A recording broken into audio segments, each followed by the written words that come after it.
একে কারাগারে নিক্ষেপ করো। এই ব্যক্তি যতদিন না স্বীকার করে কে কে তার সাথে আছে, ততদিন তাকে জিজ্ঞাসাবাদ করো। জি জাহাপনা। হে আল্লাহ, আমি সত্যি কথা বলছি, আমি কোনো অপরাধ করিনি। একটা কাজ 8জন শ্রমিক 10 দিনে করতে পারে। 3 দিন কাজ করার পর 3জন শ্রমিক যদি চলে যায়, তাহলে বাকি কাজটা 5জন শ্রমিকের করতে কতদিন সময় লাগবে? অনেক জটিল হয়ে গেল। শ্রমিকগুলার কাজ ছেড়ে যাওয়ার দরকারটা কী ছিল? হে আল্লাহ, আমার ছেলেকে সাহায্য করো, আমার ছেলের কাজটা সহজ করে দাও আল্লাহ। আমার কলিজার টুকরা আলী যেন সব বিপদ আপদ থেকে রক্ষা পায় আল্লাহ, তার পথে যেন কোনো বাধা না আসে, তুমি তার সহায় হও আল্লাহ, আমিন। মা, সবসময় শুধু আমার জন্য দোয়া করলেই হবে? কাজও তো করতে হবে, তাই না? কাজ তো করতেই হবে, কিন্তু মায়ের দোয়ারও তো একটা শক্তি আছে। মায়ের দোয়া আল্লাহর দরবারে খুব তাড়াতাড়ি কবুল হয়। তা তো হয়, কিন্তু পরিশ্রম না করলে কি সফলতা আসে? এই জন্যই তো বলছি, ভালো করে কাজ শুরু কর বাবা।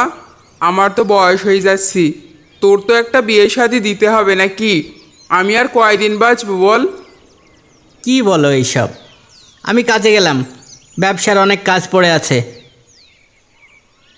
ছেলে আমার লজ্জা পেয়ে গেছে। আল্লাহর নামে যাস বাবা।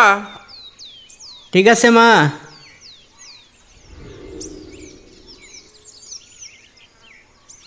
আসসালামু আলাইকুম আলী ভাই, ব্যবসা তো তোমার ভালোই চলছে, রহস্য কি? ওয়ালাইকুম আসসালাম রহিম। আরে রহস্য কিছুই না, সবই আল্লাহ তাআলার দয়া। সৎভাবে ব্যবসা বাণিজ্য করলে তুমিও সফল হবে ইনশাআল্লাহ। এই বেটা আলী এত অল্প দিনে এত উন্নতি করে ফেলল। ওর দোকানে এত বেচা কিনা হয়, আর আমার ব্যবসা তো লাটে ওঠার জোগাড়। বেটা বদমাইশ, আমার সব কাস্টমার নিয়ে নেয়। ভেজাল বেচা বন্ধ করে ভালো জিনিস বেচেন, আপনারও ব্যবসা ভালো হবে। হ্যাঁ, কি বললি? ওই কিছু না তো। বেটা কি মনের কথা বুঝে ফেললো নাকি? কি বিড়বিড় করছেন আনিস ভাই? ওই যে আলী কথা বলছিল, ওই লোকগুলা কারা রে? ওদের সাথেই তো আলী ভাই ব্যবসা করে, ওরা শহর থেকে আসে। কি পাগল বোঝাচ্ছিস? গ্রামের লোক যায় শহরে, শহরের লোক কখনো গ্রামে আসে? নিশ্চয়ই কোনো ব্যাপার আছে। তুমিও না আনিস ভাই সব কিছুতে ব্যাপার খোঁজো, সব কিছু সহজভাবে দেখো, দেখবা জীবন সহজ হয়ে যাবে। এই যা তো, আলীর দালাল, আমাকে জ্ঞান দিবি না, তোর এত জ্ঞান হয়নি। উচিত কথাই বন্ধু বেজার। আমার সব বন্ধু লোকগুলাকেও বেটা আলী নিজের বানিয়ে নিছে, এর একটা বিহিত করতেই হবে। মা, ব্যবসার জন্য শহরে যাচ্ছি, সাবধানে থেকো। তুইও সাবধানে যাস বাপ, সোজা যাস আর এদিক ওদিক যাস না, তাড়াতাড়ি ফিরে আসিস। আরে মা, আমি কি এখনো বাচ্চা আছি নাকি? মার কাছে ছেলেপিলেরা সারা জীবন বাচ্চাই থাকে। এই তো সেদিন এতটুকু ছিলি, তোকে কোলে নিয়ে ঘুরছিলাম। আবার এখন শুরু করো না, আমার দেরি হয়ে যাচ্ছে, তাড়াতাড়ি পৌঁছাতে হবে। ঠিক আছে বাপ, সাবধানে যাস। ঠিক আছে মা, আল্লাহ হাফেজ, গেলাম তাহলে।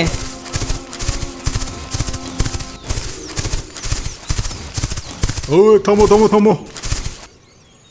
কি হয়েছে ভাই? তুমি কি ব্যবসায়ী আলী জাবের? জি ভাই, আমি ব্যবসায়ী আলী জাবের। কোনো সমস্যা? তোমার নামে অভিযোগ আছে, খলিফার হুকুম, তোমাকে আমাদের সাথে যেতে হবে। কিন্তু কেন? আমি তো কোনো অপরাধ করিনি, আমার জরুরি কাজ আছে। চুপ, কোনো কথা নয়, চলো আমাদের সাথে। ইয়া আল্লাহ, আবার এখন বিপদে পড়লাম। জাহাপনা, এই ব্যক্তিকে রাজদ্রোহের অভিযোগে সিপাহীরা ধরে এনেছে। কি এত বড় স্পর্ধা? আমার রাজ্যে বাস করে আমার বিরুদ্ধে ষড়যন্ত্র করছো? এ কি বলছেন জাহাপনা? আমি তো একজন সামান্য ব্যবসায়ী, আমি কেন ষড়যন্ত্র করতে যাব? এর বিরুদ্ধে কোনো সাক্ষী প্রমাণ আছে? জি জাহাপনা, সিপাহী সাক্ষী হাজির করো। হ্যাঁ, আনিস ভাই? জাহাপনা, আমার নাম আনিস, আমি এই লোককে খুব ভালো মতো চিনি। সে একজন ছদ্মবেশী, এর মতলব বেশি ভালো না। কেমন?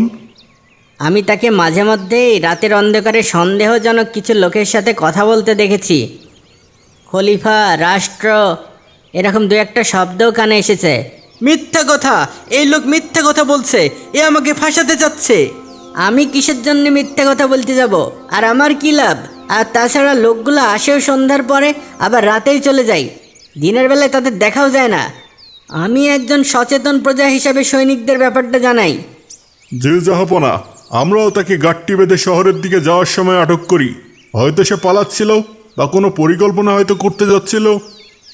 আমার রাজ্য থেকে আমার বিরুদ্ধে ষড়যন্ত্র, একে কারাগারে নিক্ষেপ করো। এই ব্যক্তি যতদিন না স্বীকার করে কে কে তার সাথে আছে, ততদিন তাকে জিজ্ঞাসাবাদ করো। জি জাহাপনা। হে আল্লাহ, আমি সত্যি কথা বলছি, আমি কোনো অপরাধ করিনি। এই সবই আনিসের চক্রান্ত। অপরাধী কোনোদিন স্বীকার করে? আল্লাহ তাআলা তোমাকে ক্ষমা করবে না।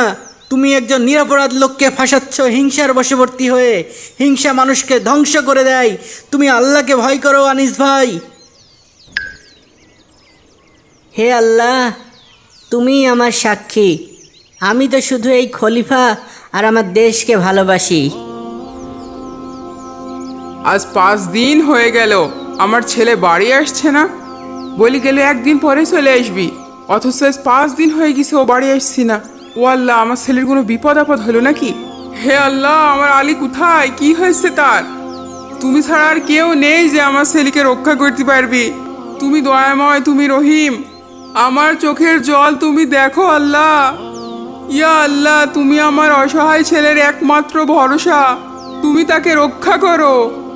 আমার চোখের প্রতিটা ফোঁটা তোমার দরবারে কবুল করো।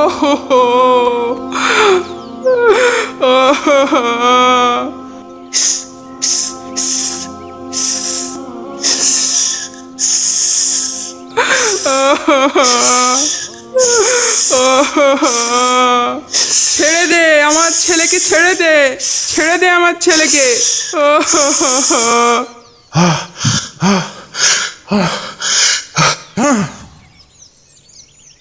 এ আমি কি স্বপ্ন দেখলাম? এ তো এক মায়ের আর্তনাদ তার সন্তানের জন্য। আমি কেন এ ধরনের স্বপ্ন দেখলাম? আমি কি কোনো ভুল করেছি?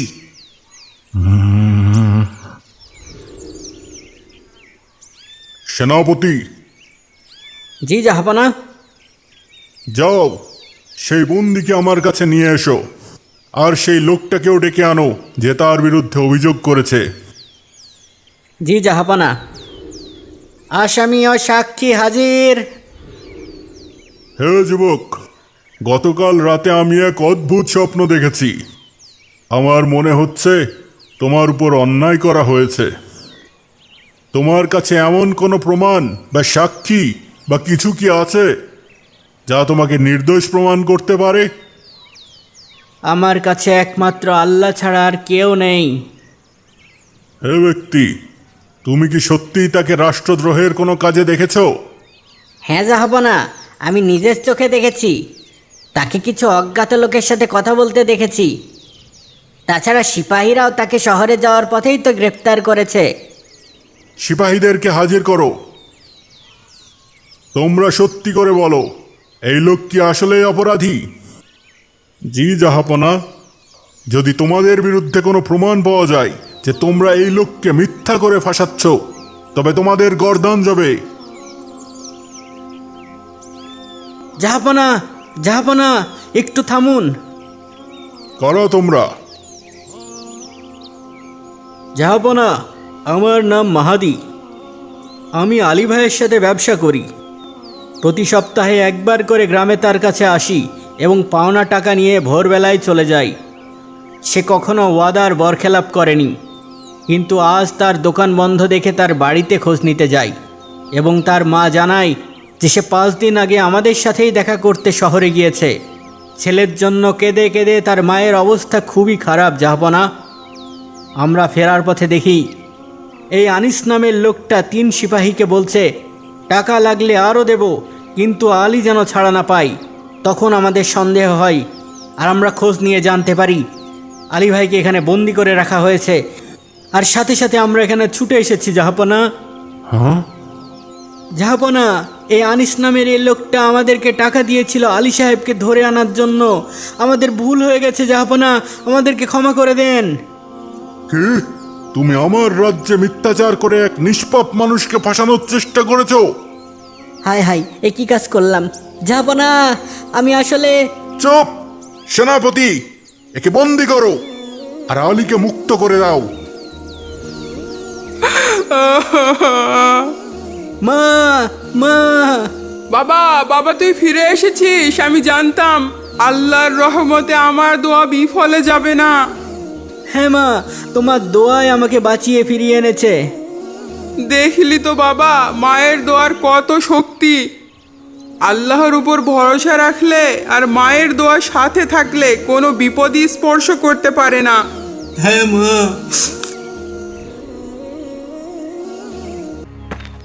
খলিফা হারুনুর রশিদের শাসনকালে বাগদাদে আলী নামে এক বণিক বাস করত। সারা জীবন পরিশ্রম করে সে অনেক টাকা সঞ্চয় করেছিল। তার অনেক দিনের শখ পবিত্র হজ করার। একদিন কিছু প্রতিবেশী তার সাথে দেখা করতে আসে। আসসালামু আলাইকুম ভাই আলী।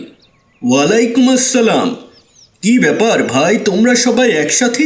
আমরা শীঘ্রই মক্কা শরীফে পবিত্র হজ করতে যাচ্ছি। তুমি কি আমাদের সাথে যাবে ভাই? আমারও তো যাওয়ার খুবই ইচ্ছা ভাই, কিন্তু কিন্তু কি ভাই? আমার যে অর্থগুলো সেগুলো নিরাপদ আশ্রয়ে কোথায় যে রাখবো, এটাই হলো সমস্যা। এটা আর এমন কি, তুমি তো চাইলে অর্থগুলো খলিফার নিকটেও রেখে যেতে পারো। অথবা তুমি কোনো বিশ্বস্ত বন্ধুর কাছেও তো রেখে যেতে পারো। আচ্ছা ঠিক আছে, আমি একটু চিন্তা ভাবনা করে তোমাদের জানাচ্ছি। ঠিক আছে ভাই, তবে তাড়াতাড়ি জানিও।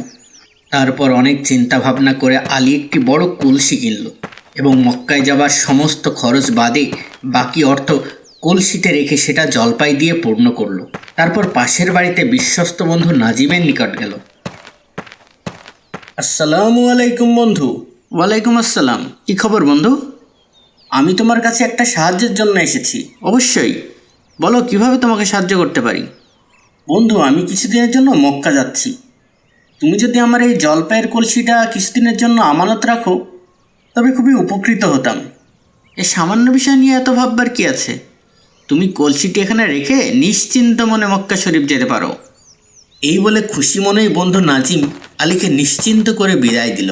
আলী অন্যদের সাথে মক্কা রওনা হলো। এদিকে প্রায় 2 বছর চলে যাচ্ছে, এখনও আলী ফিরে আসেনি। একদিন নাজিমের স্ত্রী ও নাজিম খেতে বসেছে। আমার না খুব জলপাই খেতে ইচ্ছে করছে। এখানে কোথাও কি জলপাই পাওয়া যাবে? কেন, আমাদের ঘরেই তো জলপাই আছে। কি? কোথায়? মনে নেই? সেই যে বন্ধু আলী এক কলসি জলপাই রেখে গেছে, তা থেকে কয়েকটা নিয়ে নিলেই তো হয়। না না, কি দরকার পরের আমানতের জিনিসে হাত দেওয়ার? তুমি বরং বাজার থেকেই কিনে আনো। 2 বছর হয়ে গেছে আলী গেছে, এখনও তার কোনো খোঁজ পাওয়া যায়নি। জীবিত আছে কিনা কে জানে।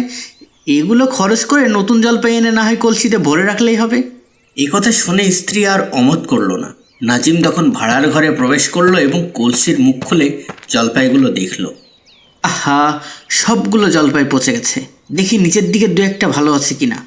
তারপর সে কলসিটি উপর করে ঢেলে ফেললো আর অবাক হয়ে গেল। আরে এ কি, জলপাই কোথায়? এ যে রাশি রাশি সোনার মোহর। তাহলে জলপাইয়ের নিচে সোনার মোহর রেখেছিল আলী। বাহ, ভালোই হলো, এখন এ সব মোহর আমার হয়ে গেল। আমার কাছে জলপাই আমানত দিয়ে গেছে সে, মোহর তো আর দেয়নি। তারপর নাজিম খুশি মনে সমস্ত মোহর তার সিন্ধুকে তুলে রেখে দিল। এরপর বাজার থেকে 1 ঝুড়ি টাটকা জলপাই কিনে নিয়ে এসে কলসিতে ভরে রাখলো। কিছুদিন পর আলী মক্কা থেকে ফিরে এলো এবং এসে বন্ধুর বাড়িতে গেল। আসসালামু আলাইকুম বন্ধু নাজিম। ওয়ালাইকুম আসসালাম বন্ধু আলী। মক্কা থেকে কবে ফিরে এলে? কালকে রাতেই ফিরেছি। এসো এসো, খাওয়া দাওয়া করবে, এসো। তারপর আলী বন্ধুর বাড়িতে খাওয়ার শেষে বন্ধুর নিকট থেকে কলসিটি চেয়ে বাড়ি নিয়ে চলে এলো। বাড়ি গিয়ে আলী দেখলো যে কলসিতে একটিও মোহর নেই। উপর থেকে নিচ পর্যন্ত শুধুই টাটকা জলপাইয়ে ভর্তি। ইয়াল্লাহ, আমার মোহর গেল কোথায়? নিশ্চয় বন্ধু নাজিম কলসির সব মোহর চুরি করেছে। বিষণ্ণ মনে আলী আবার নাজিমের কাছে ফিরে গেল এবং মোহরগুলো ফিরিয়ে দেওয়ার জন্য অনুরোধ করল। নাজিম বিস্ময়ের ভান করে বলল, সে কি, তুমি আমার কাছে জলপাই রেখে গেলে, এখন মোহর চাচ্ছ, বিষয় কি?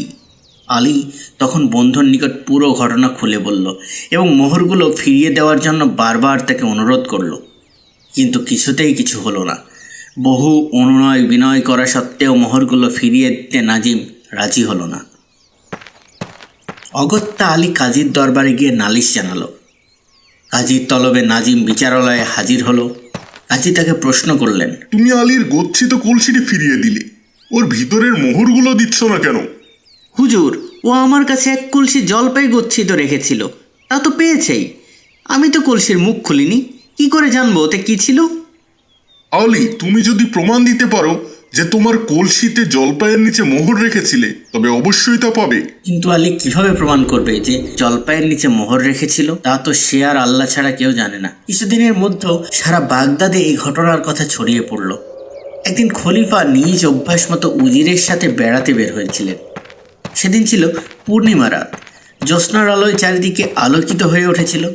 খলিফা ঘুরতে ঘুরতে দেখলেন এক স্থানে কতগুলো বালক চাঁদের আলোয় বসে খেলা করছে। কৌতূহলী খলিফা সেখানে দাঁড়ালেন। বালকদের মধ্যে একজন বলল, ভাই চলো আজ আমরা আলী ও নাজিমের বিচার খেলি। ঠিক আছে, তাহলে আমি সাজবো আলী, আর আমি হব নাজিম, আর আমি হচ্ছে কাজী। ঠিক আছে? আলী সাজা বালকটি একটি ভাঙ্গা কলসি দেখিয়ে বলল, আর এটাই ধরো আমার জলপাইয়ের কলসি। তাহলে বিচার শুরু হচ্ছে। আলী, নালিশ কর। আমার বন্ধু নাজিমের কাছে জলপাইয়ের কলসি আমানত রেখেছিলাম, যার ভিতরে সোনার মোহর ছিল, কিন্তু সে মোহর চুরি করে শুধুমাত্র জলপাই ফেরত দিয়েছে।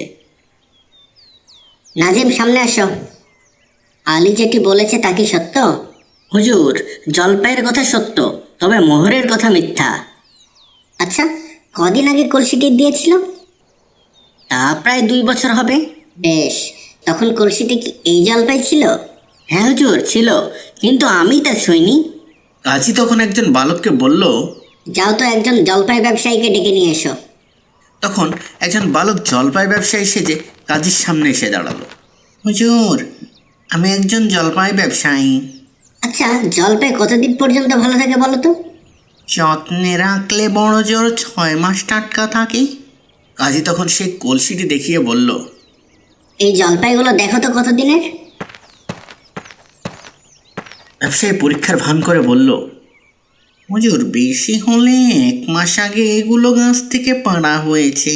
কাজী তখন নাজিমকে বলল, সবই তো শুনলে, তুমি ভীষণ মিথ্যাবাদী। নিশ্চয়ই তুমি কলসির ভিতরের মোহরগুলো নিয়ে নতুন জলপাই দিয়ে কলসিটি ভর্তি করে রেখেছিলে। অতএব এখনই আলীর মোহরগুলো ফিরিয়ে দাও, অন্যথায় তোমায় বন্দি করব। নাজিম তখন সব স্বীকার করে আলীর মোহরগুলো ফিরিয়ে দিল। বালকের বিচার ক্ষমতা দেখে খলিফা ও উজির বিস্মিত হলেন। খলিফা বালকদের বললেন, বালকেরা, তোমরা আগামী দিন আমার বিচারালয়ে গিয়ে আলী ও নাজিমের বিচারটি করবে, ঠিক আছে? বালকেরা আনন্দিত মনে রাজি হলো। পরদিন সকালে বালকদের বিচার দেখতে বিচারালয়ে অনেক মানুষের ভিড় হলো। খলিফা আলী ও নাজিমকে তার দরবারে ডাকলেন এবং সে বালকদেরও নিয়ে এলেন। যথা নিয়মে সে বালক কাজীর আসনে বসে বিচার করতে আরম্ভ করলো এবং গত রাতের মতোই সে সঠিকভাবে বিচার করে নাজিমকে দোষী সাব্যস্ত করলো। তখন নাজিম বাধ্য হয়ে তার সকল অপরাধ স্বীকার করলো। আমার ভুল হয়ে গেছে হুজুর, আমাকে ক্ষমা করে দিন। আমি এক্ষুনি আলীর মোহরগুলো ফিরিয়ে দিচ্ছি। দরবার সদ্য সব মানুষ তখন সেই বালকের প্রশংসা করতে লাগলো। খলিফা তখন খুশি হয়ে সেই বালকের শিক্ষার দায়িত্ব নিলেন এবং বড় হলে তাকে কাজীর পদ প্রদান করে পুরস্কৃত করলেন। কেমন লাগলো আজকের গল্পটি কমেন্ট করে জানান।